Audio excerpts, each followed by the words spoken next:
네, 매일 아침 놓쳐서는 안 되는 뉴스 3개만 딱 골라서 깊이 있게 들여다보는 시간입니다. 한겨레 신문 최성진 기자와 함께합니다. 어서 오세요. 네, 반갑습니다. 네, 자, 첫 번째 뉴스는요. 네, 벼랑 끝 한일 관계 달라진 분위기 준비했습니다. 조금씩 달라지고 있나요? 네, 그렇다고 보이는데요. 네. 아직은 일본의 수출 규제, 무역 보복 논란이 이어지고 있는데요. 어제 더불어민주당 이해찬 대표가 주목할 만한 발언을 했습니다. 네. 먼저 당내에서 나오는 지소미아 한일 군사정보 보호협정 폐기 주장에 대해서 동북아 평화를 위해 필요하다 이렇게 이야기를 했고요. 네. 도쿄올림픽 보이콧 주장에 대해서는 한 걸음 더 나아갔습니다. 한일 간에는 감정이 있더라도 이웃이다. 당 차원에서 반대하거나 그러면 안 된다. 선을 그은 거죠. 네. 사실 지금까지는 정부 관계자나 여당 내에서도 일본을 상대로 주로 강경한 목소리가 많이 나왔죠. 네, 그렇죠. 어제만 하더라도 강경화 외교부 장관이 국회에 왔는데 상황에 따라서 지소미아 폐기를 검토할 수 있다. 이런 발언도 했고요. 네. 여당 내에서는 대표적으로 최재성 의원이 이제 이런 공격수 역할을 맡고 있는데, 그렇죠. 일본 경제 침략 특별위원장도 맡고 있고요. 네. 외교통일위 소속 대다수 민주당 의원들이 지소미아 폐기 검토 의견, 폐기 의견을 내고 있습니다. 이해찬 대표도 사실 일본의 경제 보복을 그동안 경제 침략으로 규정하고 네. 이 비상한 대응이 필요하다. 네. 강경한 목소리를 내는 쪽이었는데 네. 이런 그동안의 분위기를 감안했을 때 어제 이해찬 대표의 발언은 조금 의미심장하다 이렇게 볼 수 있겠습니다. 그러면 그 의미를 어떻게 해석을 해야 되는 겁니까? 네, 언론은 지소미아 폐기를 두고 여당 내 입장이 엇갈렸다 이렇게 좀 짚고 있던데요. 네. 이건 겉으로 드러난 현상, 이제 결과를 두고 네. 그렇게 볼 수 있다 싶기는 합니다만. 네. 다만 이제 이해찬 대표가 국무총리까지 지냈죠. 그랬죠. 그리고 중국의 특사로도 다녀왔고 굉장히 노련한 정치인으로 꼽히는데 네. 조율되지 않은 어떤 즉흥적 발언으로 당내 혼선을 빚었다. 이렇게 보는 거는 조금 맞지 않는 해석인 것 같고요. 그렇죠. 예. 한국일보가 오늘 아침 조간을 보니까 제목을 잘 지었던데 의도된 엇박자라는 표현을 썼어요. 내지 전략적 혼선. 네네. 네. 투트랙 이런 네. 표현도 나오던데요. 네. 특유나 외통의 위원들은 이제 강경 메시지로 일본을 압박하는 역할을 맡는다면 예. 여당 대표는 톤을 조금 낮춰서 네. 정부한테 협상의 여지를 남겨둔다. 이제 이런 구도라는 거죠. 네. 역할 분담부 혹은 의도된 엇박자 이런 구도를 볼 때 또 하나 짚어봐야 될 건 국회 차원의 움직임인데요. 네. 오늘 한일 의원 국회 방일단 이 일본을 방문합니다. 그렇죠. 1박 2일 일정으로 방문을 하고 어제 한일 의원연맹 회장을 맡고 있는 강창일 의원이 선발대 형식으로 어제 저녁에 일본을 건너갔는데 예. 문희상 국회의원도 관련 발언을 하나 했었죠. 네. 한국과 일본이 죽기 살기로 하면 둘 다 망한다. 네. 이런 발언을 하기도 했는데 예. 결국 일본 수출 규제 문제를 풀려면 먼저 일본이 태도를 바꾸는 것이 필요하다고 보이긴 하나 네.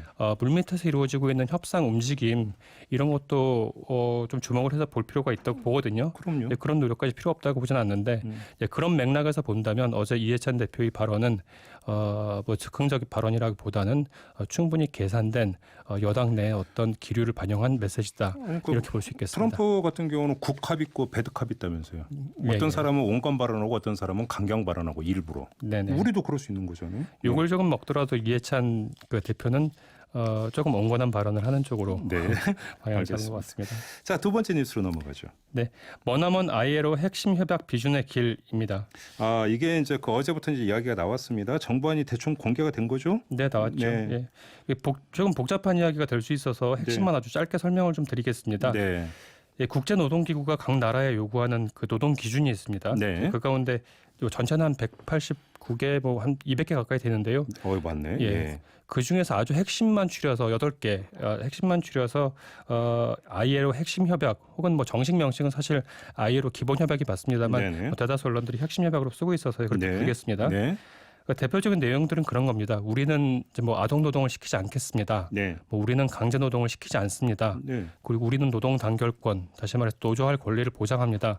이런 것들을 일종의 자기선언 형식으로 네. 각 나라에서 지키겠다라고 하는 다짐을 받아두는 것인데요. 이제 그게 이제 ILO 핵심 협약이라고 부르는 건데 이제 그 중에 이제 8개라고 말씀을 드렸는데 우리는 사실 4개를 외면을 해왔죠. 예.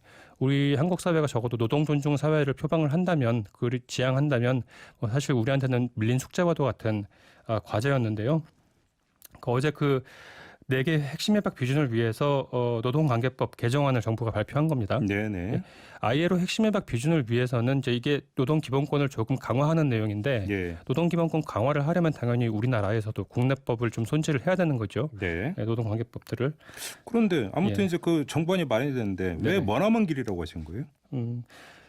일단 핵심 결론부터 말씀드리면 국회 통과가 쉽지 않을 것으로 보입니다. 예. 노동관계법의 이해 당사자라고 한다면 경영계와 이제 노동계가 있을 텐데요. 그렇죠. 노동계와 경영계 모두가 지금 반대를 하고 있어요. 그렇더라고요. 그다음에 그 언론도 오늘 아침 조간 보니까 이른바 보수 언론, 이른바 진보 언론의 평가도 또 다르던데요. 평가 포인트도. 네.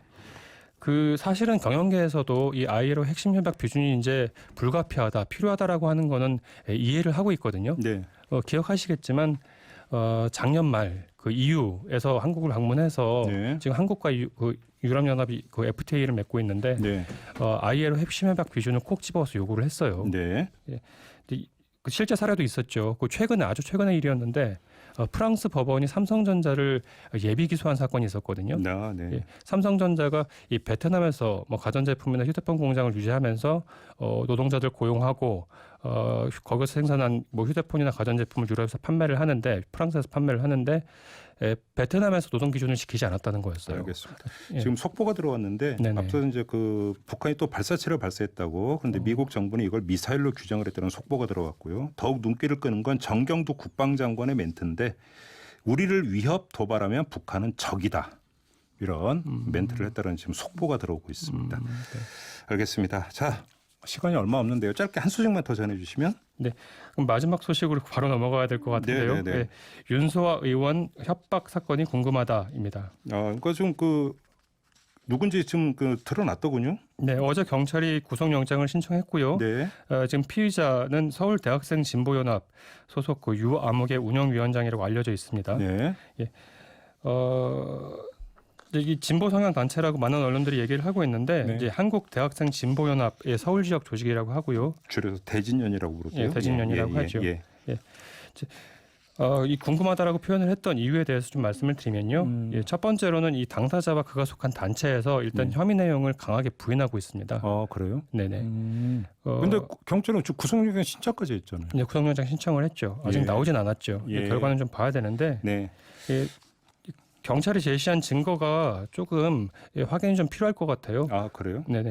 예. 수사 결과를 보면 이제 집에서 1시간 떨어진 편의점에서 택배를 보냈다. 뭐 자정에 남은 시각에 뭐 모자와 마스크, 선글라스 등으로 얼굴을 가렸다. 이제 이런 내용이 나오던데 이런 것들은 모두 이 직접적 범행의 직접적 증거라기보다는 정황 증거에 가깝거든요. 이런 정황 증거만으로 과연 구속이 될 수 있을지 그건 좀 지켜봐야 될 것 같고요. 그러니까 어제는 보니까 행위에 그러니까 그 부적절하다고 이제 이런 얘기가 많이 있었는데 지금 또 제기하는 것은 수사 결과가 좀 구체적이지 않다. 또 이 문제를 제기를 한 거네요. 네네. 알겠습니다. 이건 좀 진행상을 좀 봐야 될 것 같습니다. 이렇게만 하고 오늘 뉴스 세계는 좀 마무리를 해야 될 것 같습니다. 최성진 한겨레 기자와 함께했습니다. 고맙습니다. 네, 고맙습니다. 이슈의 핵심을 꿰뚫는 예리한 시선, 믿고 듣는 진품 시사, 김종배 시선 집중.